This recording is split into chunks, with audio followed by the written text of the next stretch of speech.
Buvez, mais faites-le désormais chez vous. Ainsi en a décidé Samuel Dieudonné Ivara Diboa, le gouverneur de la région du littoral. Mesdames, Messieurs, bonjour. Les titres de votre 13h.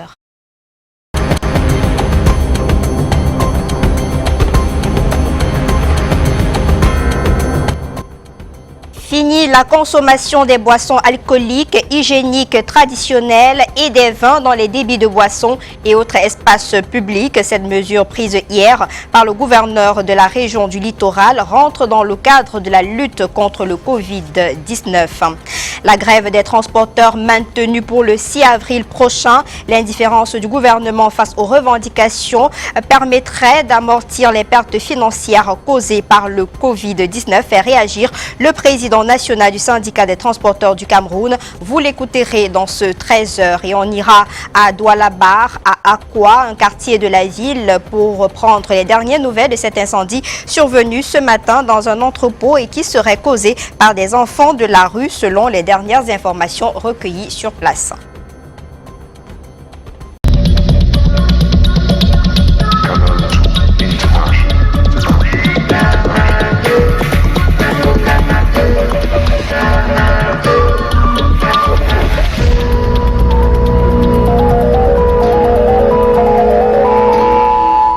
Merci de nous retrouver pour cette dernière édition du 13h de cette semaine. Au compteur, 306 cas de coronavirus au Cameroun. Le dernier pointage du ministre Manaouda Malachi, 22 nouveaux cas. 8 décès, 10 personnes guéries. L'annonce a été faite donc par le ministre de la Santé publique, un chiffre qui a augmenté en l'espace de 24 heures. Hier, on a assisté à une séance de briefing en rapport avec la situation de ce virus au Cameroun. Je vous propose cette attitude de Fan Mahamat, directeur de la promotion de la santé, au micro de Arnaud Guefak. Drastiquement dans le monde entier, ainsi que le nombre de décès. Pour ce qui concerne la situation dans notre pays, le décompte des cas positifs à date est de 306, soit 60 nouveaux cas. Il est à noter que la détection de ces cas pour le moins poissant est à mettre à l'actif de la fiabilité de notre dispositif de tracking et de recherche active des cas au sein de nos communautés. Nous nous réjouissons de la guérison d'une dizaine de cas. Malheureusement, nous enregistrons ce jour 8 décès. Eu égard à la situation de plus en plus préoccupante de cette maladie, c'est le lieu d'inviter une fois encore les populations à plus de responsabilité, de vigilance et à respecter les mesures barrières édictées par le gouvernement, à savoir se laver les mains avec de l'eau coulante et du savon, ou utiliser une solution hydroalcoolique.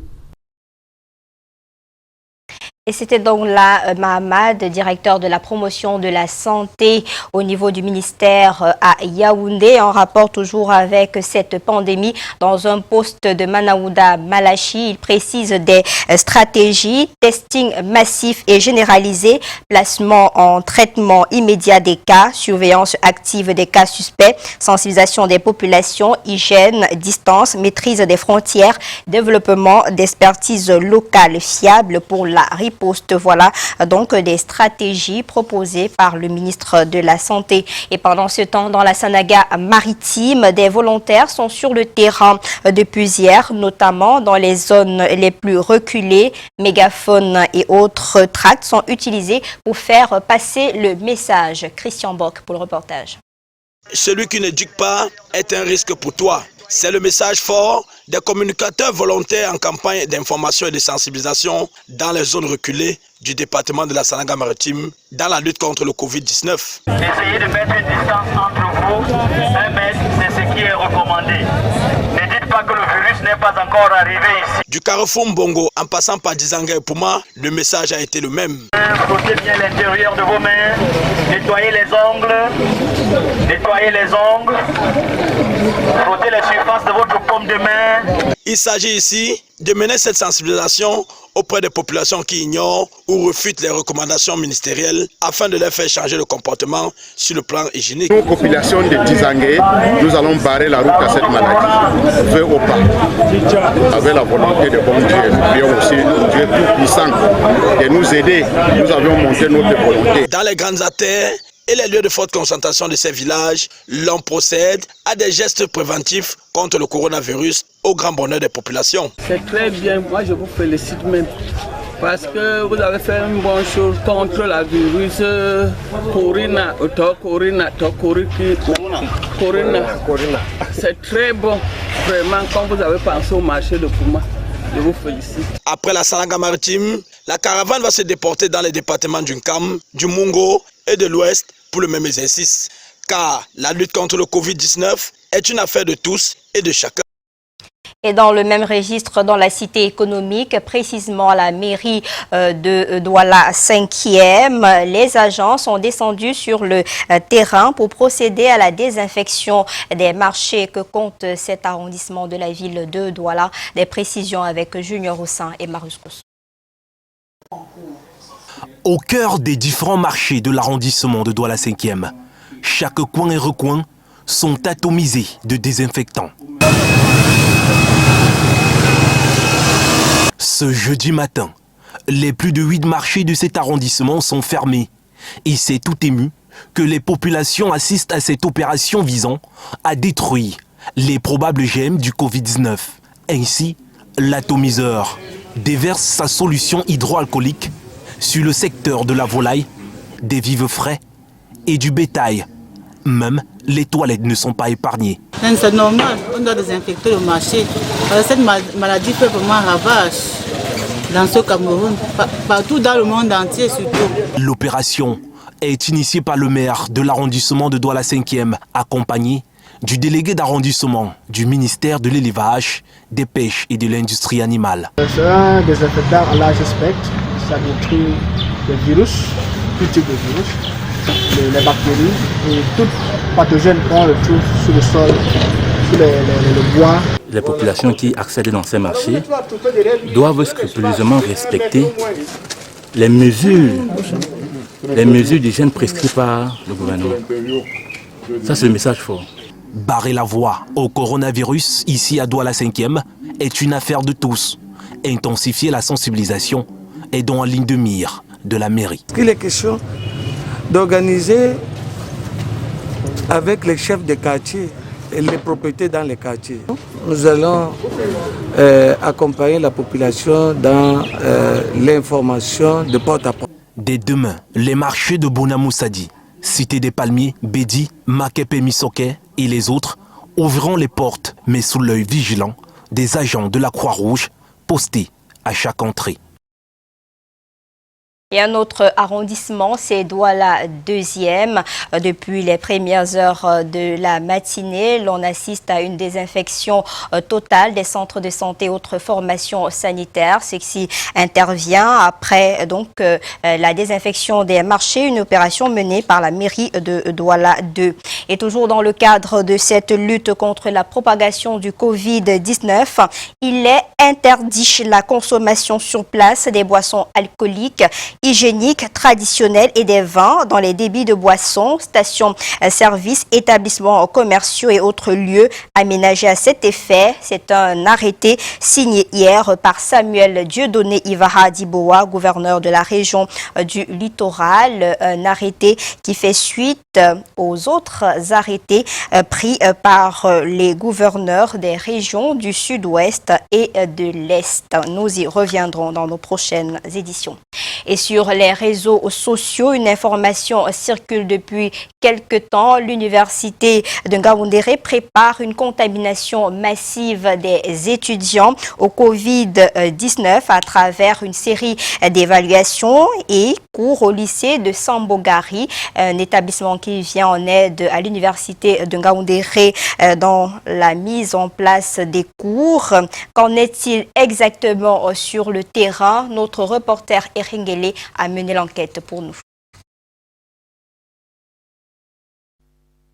À la sortie de ce brûlot sur la toile, l'université de Ngaoundéré a réagi par un démenti.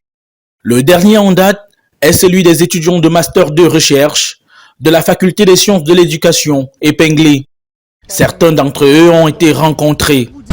Donc pour ma part, c'est vraiment une fausse information. On n'a pas eu de cours jusqu'à présent. Naturellement, lorsqu'on a cours, on est parfois informé et c'est moi qui donne parfois l'information à tous mes camarades pour pouvoir faire cours. Au décanat de la faculté, de nombreux communiqués affichés au babillard sont disers. Interpellé, le doyen se veut clair. Aucune évaluation n'est programmée. Nous avons rendu le communiqué portant organisation de ces examens-là public le 10 mars. Donc, près d'une semaine avant les hautes instructions qui avaient été dictées par le Premier ministre, chef du gouvernement.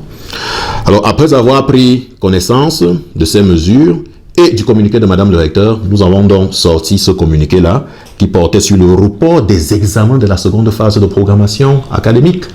S'inédit examiner les possibilités de tenir la seconde phase des examens du premier semestre, non plus aux dates prévues, mais après réouverture formelle de l'université par Madame le recteur. Je crois que cette résolution est suffisamment claire. Dans la recherche de la vérité, nous sommes allés au lycée de Sabongari, établissement qui, selon le tison polémiste, abriterait des cours en présentiel pendant le confinement. Il n'en est rien au lycée de Sabongari, d'autant plus que les portails de l'établissement sont hermétiquement fermés depuis le 17 mars dernier. Depuis que les prescriptions ont été édictées, nous avons systématiquement interdit que les cours en présentiel se tiennent dans ces lieux. L'université de Ngaoundéré est fermée. Avec le Covid-19, de nombreux établissements fonctionnent en mode virtuel. C'est le nouveau que le doyen nous a créé pour pouvoir nous envoyer le cours là-dessus. Mohamedou Bello est le constructeur de la plateforme e-learning de la FSE. On va enseigner en ligne, on va évaluer en ligne. Les étudiants ne vont pas tricher. Les évaluations sont faites avec un compte à rebours. Le web fourmille d'informations erronées. C'est ici que l'après-coronavirus se prépare. Voilà qui est clair et merci Eringele pour cette enquête. Et pendant ce temps, la grève générale des transporteurs annoncée pour le 6 avril prochain est maintenue. Les présidents nationaux des syndicats du transport l'ont réaffirmé à Yaoundé au cours d'une conférence de presse. Je vous propose d'ailleurs d'écouter Patrice Samen, c'est le président national du syndicat des transporteurs au Cameroun. Il est au micro de Alain Gislan Kanga et Francis Gemna. Que le gouvernement enlève les taxes sur le litre de prix de carburant pour que le prix de carburant puisse nous revenir au moins à 400 francs le litre. Et que le gouvernement, 400 francs le litre de super, 350 francs le litre de gasoil. Parce que dans un litre de carburant, il y a 120 francs de taxes spéciales. Si on enlève tout ça, je crois que nous allons un peu respirer. Et nous lançons encore un cri d'alerte au gouvernement de nous accorder le kit santé pour que nous puissions distribuer aux chauffeurs tous les masques, les gants, les désinfectants et pour qu'ils puissent être aussi protégés de ce coronavirus. Une sortie qui fait suite aux mesures prises par le ministre des Transports dans la lutte contre le coronavirus au Cameroun. Et cette mauvaise nouvelle qui arrive à l'instant, le Cameroun enregistre son premier décès de médecin de suite de coronavirus ce matin. Vous le voyez en image, il s'agit du docteur Chouamo Michel. Il était spécialiste en ORL, octorino-laryngologie. Selon ses confrères médecins, toute la nuit, ils ont eu du mal à lui trouver une place en réanimation car les hôpitaux de Douala sont saturés. Les médecins profitent pour appeler les uns et les autres à rester à la maison. Il sera inhumé tout à l'heure à 14h au cimetière de Bonamoussadi. Et la suite de ce journal, c'est en politique. Les élections partielles du 22 mars dernier, le Social Democratic Front s'offusque des résultats qui annoncent la victoire du RDPC. Le SDF insiste, il n'y a pas eu élection dans les régions en crise, tel qu'annoncé par Elections Cameroun. Et face à la presse, il y a un moment à Yaoundé, le SDF a tenu à faire quelques précisions où on va aller retrouver immédiatement Delphine Fonkou-Téné, Constant Kamga pour prendre les dernières informations. Delphine, bonjour.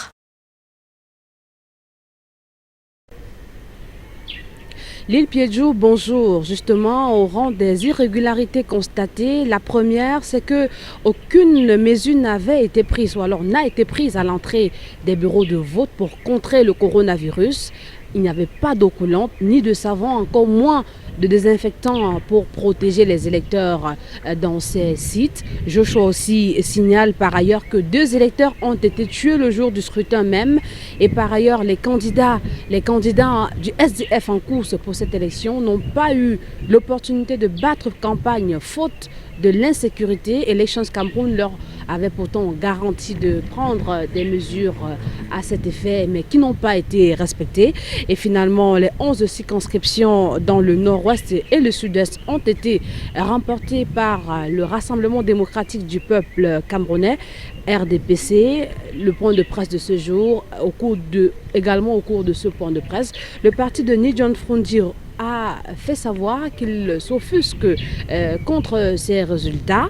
Le premier vice-président national du SDF au sujet du coronavirus a fait savoir que l'heure n'est pas aux discutes ni au débat, mais plutôt à la mobilisation de tous pour ensemble barrer la route à cette pandémie. Joshua aussi signale par ailleurs que le SDF n'a pas été créé pour une élection quelconque, mais plutôt pour combattre ou alors pour défendre la cause des Camerounais. Depuis le siège du Social Democratic Front à Yaoundé, Delphine Fonkou-Téné et Constant Kamga signent pour le 13h. Merci à vous pour toutes ces précisions. Dans le 19h50, on aura notamment la réaction du premier vice-président du Social Democratic Front. Et on reste toujours en politique. Vous le savez, l'élection du maire et ses adjoints de la commune de Bétaré-Oya a été annulée par le tribunal administratif de la région de l'Est. Et pendant ce temps, l'exécutif de cette commune continue ses activités sur le terrain. Eric Nguele, Kizito Komaï vous propose cet élément.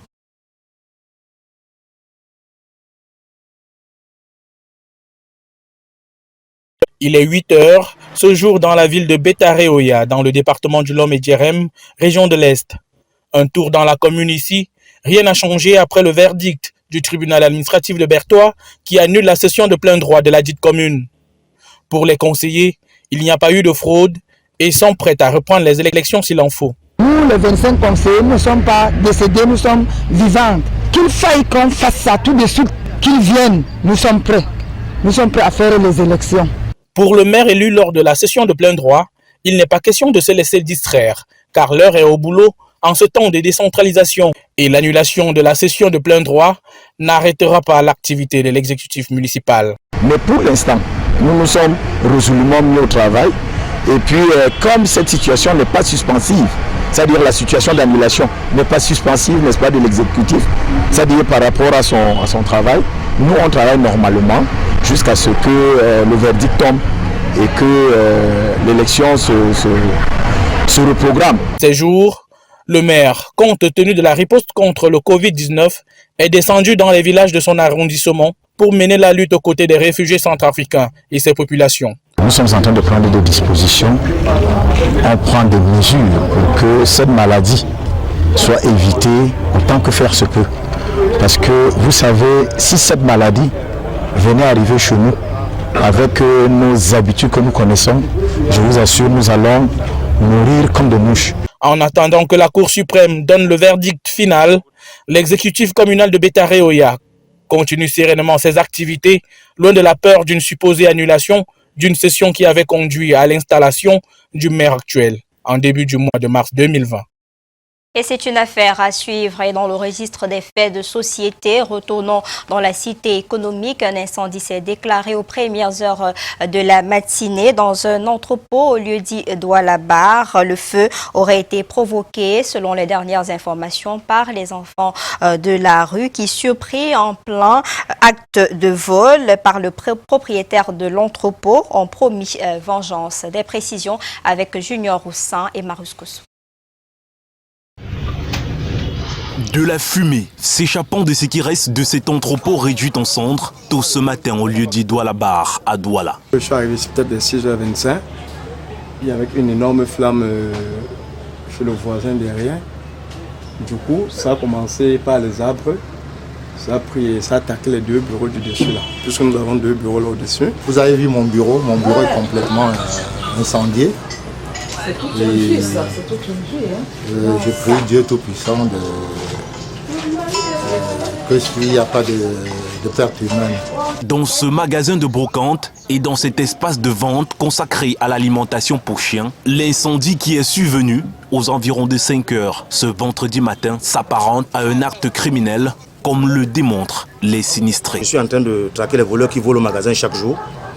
J'ai eu donc la chance qu'il était à l'intérieur du magasin. Comme j'ai entendu un bruit, j'ai crié en disant que non, aujourd'hui, on va t'arrêter. Il y a les policiers qui sont déjà alertés. Après quelques 10-15 minutes, c'est là où je constate qu'il y a la fumée au niveau de la toiture. Beaucoup disent qu'il y a des enfants de la rue. Un qui était là pour voler, quand on l'a bloqué, donc du coup il a déclenché une flamme pour dissuader les populations. Les pertes dues à ces flammes ravageuses sont évaluées à plusieurs millions de francs CFA. Il y a vraiment une grosse perte. C'était du gros matériel. J'ai perdu beaucoup d'argent là. Là, 50 millions. Un peu plus. La violence des flammes, selon les informations recueillies sur place, a nécessité 3 citernes à eau de sapeurs-pompiers. Et on termine par cette note en éducation. Les épreuves physiques pour les examens de fin d'année scolaire maintenues pour le moment, suivant le calendrier préétabli en octobre dernier. Le sport des examens, comme le désignent les élèves, pourrait bien se faire entre le 20 avril et le 10 mai prochain. C'est du moins l'ambition du délégué régional des enseignements secondaires qui vient de rappeler par circulaire ce calendrier aux fins que les établissements, les candidats et les enseignants s'y préparent. La note circulaire de Guillaume Edjang, signée hier, est destinée à tous les délégués départementaux du littoral, chefs de centre d'examen et d'établissement. Nous y reviendrons. C'est la fin de ce 13h à l'édition. Aimée Catherine Moukouri, équipe technique Léonard Ndombou et Collins Wonchua, à qui le 13h adresse ses sincères condoléances pour la perte de sa mère. Passez d'excellents moments sur Canal 2 International.